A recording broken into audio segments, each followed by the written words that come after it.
Language is the operating system of human consciousness. It is the invisible code upon which we build our thoughts, our laws, our relationships, our entire reality. Like any good OS, it is designed for clarity, for precision, for the efficient transfer of data from one mind to another. It allows for staggering complexity, poetry, physics, philosophy, all running on this shared, foundational code. We trust it implicitly. We think in it, dream in it, and define ourselves with it.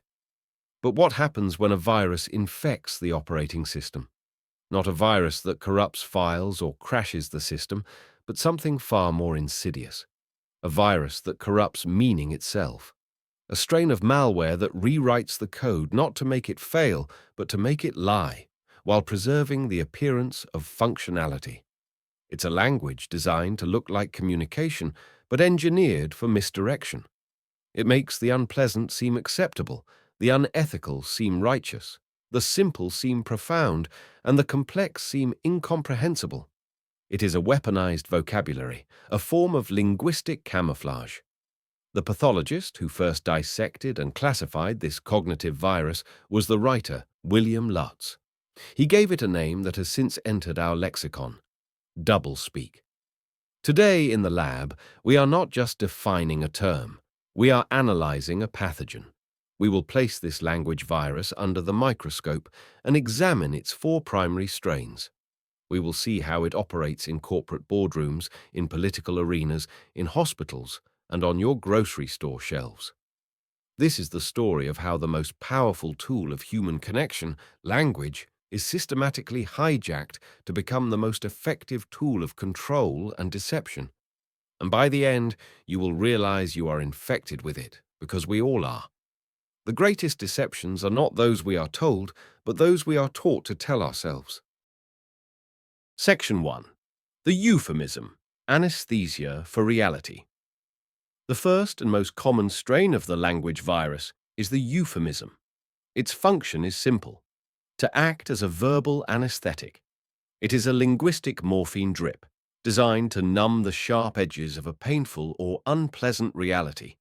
It doesn't change the reality itself, merely our emotional response to it. The psychology behind its effectiveness is brilliant in its simplicity. It reduces our cognitive and emotional load. Our brains are wired to react to threatening or distasteful concepts. By swapping a harsh word for a soft one, the euphemism allows information to bypass our brain's natural alarm system. The military has perfected this art. An invasion becomes a preemptive incursion. Killing civilians by mistake is not murder, it is collateral damage. Bombing a village is a pacification mission. Torture is rebranded as enhanced interrogation techniques.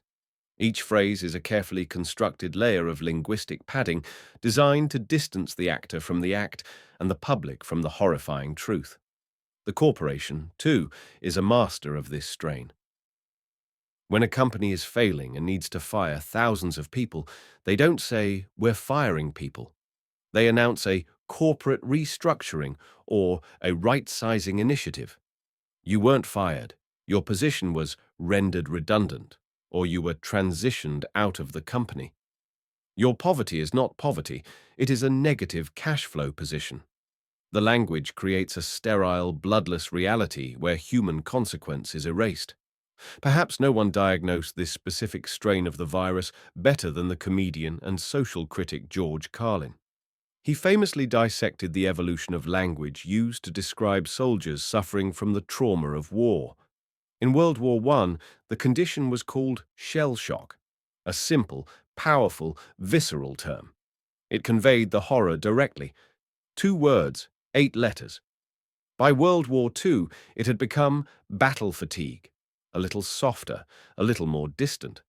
The Korean War saw the term evolve into operational exhaustion, a phrase so clinical and detached it could describe a machine, not a shattered human being.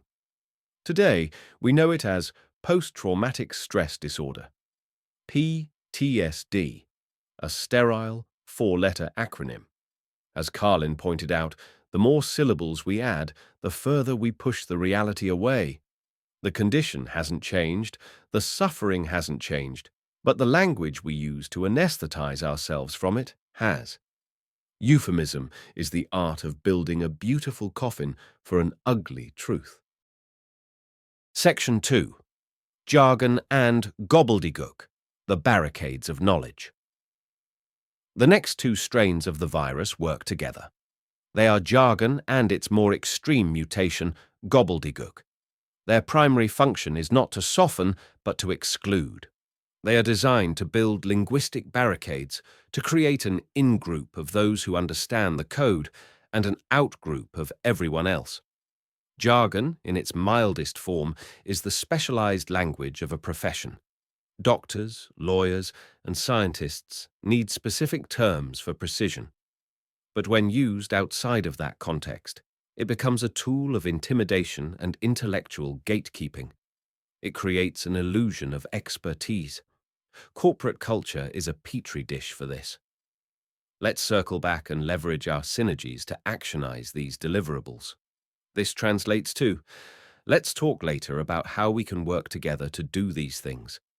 But the jargon-filled version sounds more important, more professional. It signals belonging to the tribe of business. The academic world is equally guilty, often burying simple ideas under layers of dense, polysyllabic prose to appear more rigorous.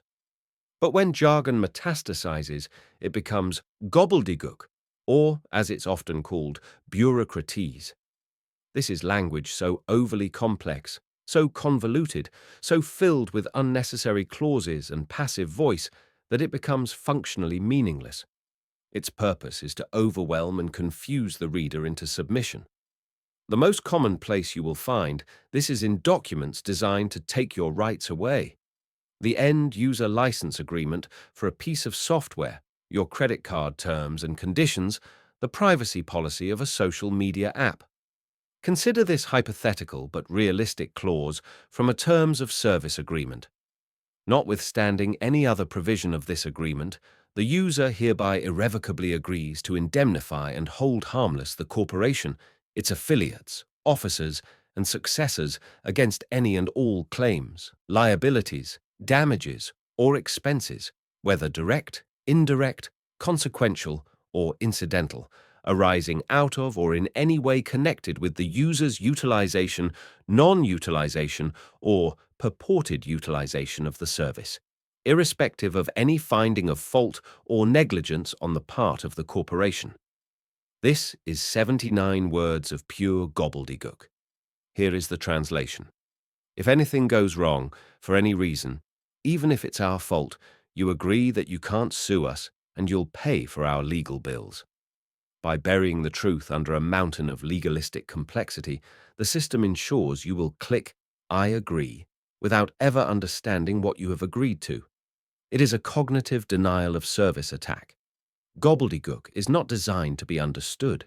It is designed to be surrendered to. Section 3. Inflated language, the emperor's new words. The fourth strain of the virus is inflated language. Its function is to make the mundane seem magnificent, the simple seem complex, and the ordinary seem important. It is the linguistic equivalent of putting lipstick on a pig. This strain preys on our desire for status and our insecurity about simplicity. Why be a garbage man when you can be a sanitation engineer? Why be a bartender when you can be a beverage dissemination officer? The job is the same. The reality is the same. But the inflated title provides a thin veneer of prestige. This strain is rampant in the world of marketing. Nowhere is this more obvious than in the food industry. We know sugar is a major public health concern. The word sugar on an ingredient list is a red flag for many consumers. But what if it's not called sugar? The industry has, at last count, over 56 names for sugar. They know you're looking for sugar, so they call it evaporated cane juice, which sounds natural and healthy, or dextrose, maltodextrin, barley malt syrup, fruit juice concentrate. These are all, functionally, sugar. But by using different, more scientific or natural-sounding names, they can hide the true sugar content in plain sight. It is a deliberate act of linguistic misdirection designed to make an unhealthy product appear more attractive.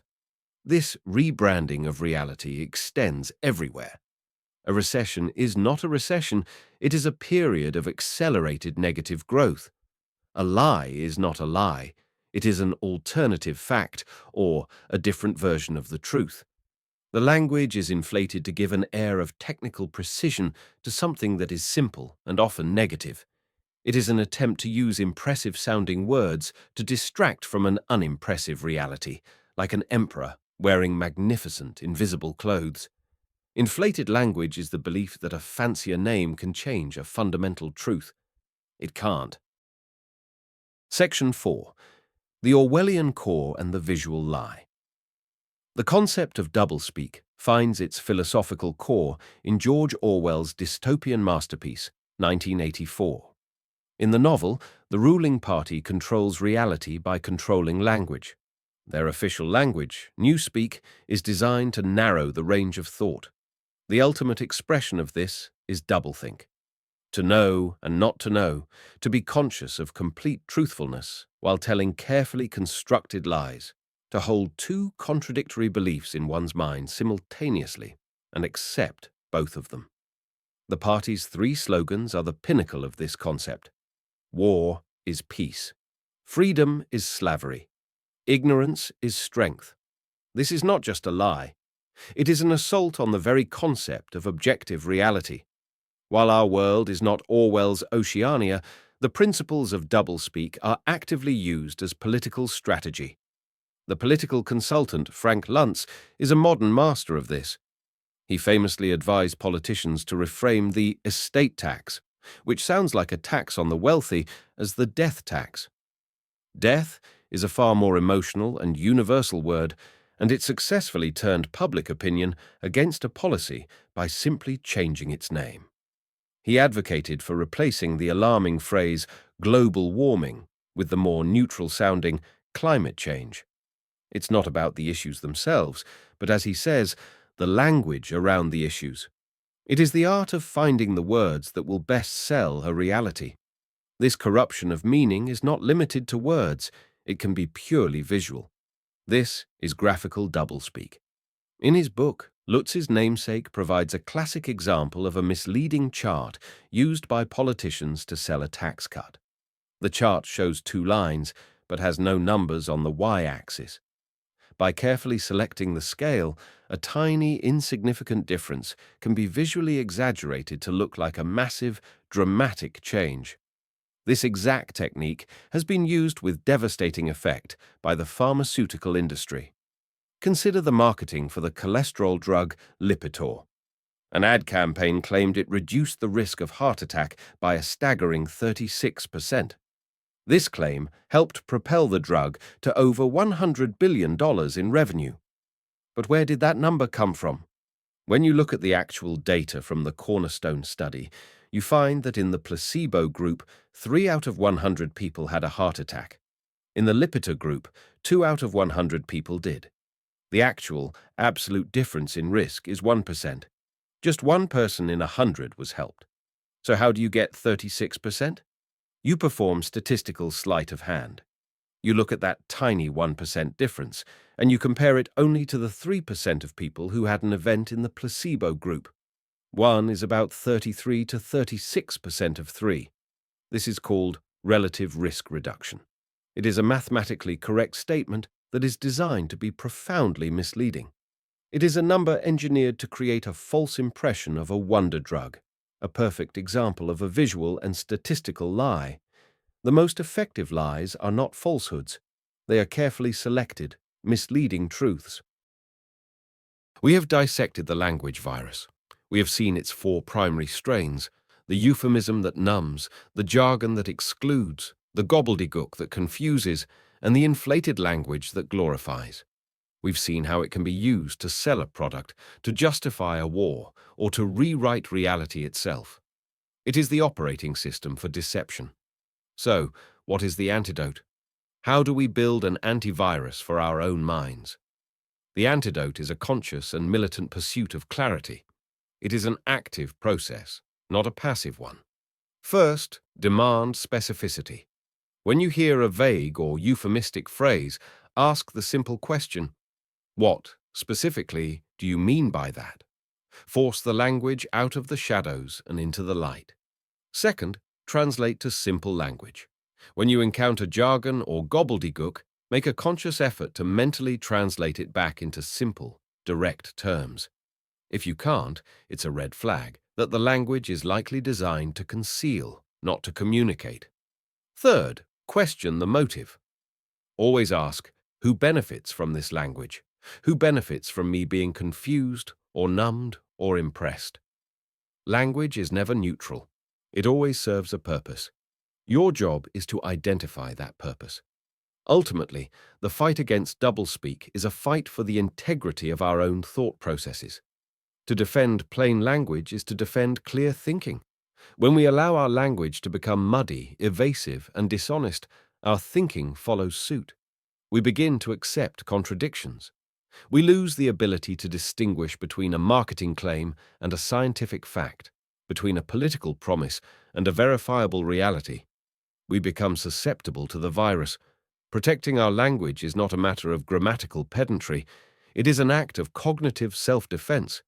It is how we maintain the security and functionality of our own operating system. Clarity is not a stylistic choice. It is a moral one. Thank you for joining this analysis in the lab. If this has armed you with a new way to see the language that surrounds you, subscribe for more explorations into the mechanisms of the mind. The world is built on stories. It is our job to learn how to read the source code. Until next time, stay curious.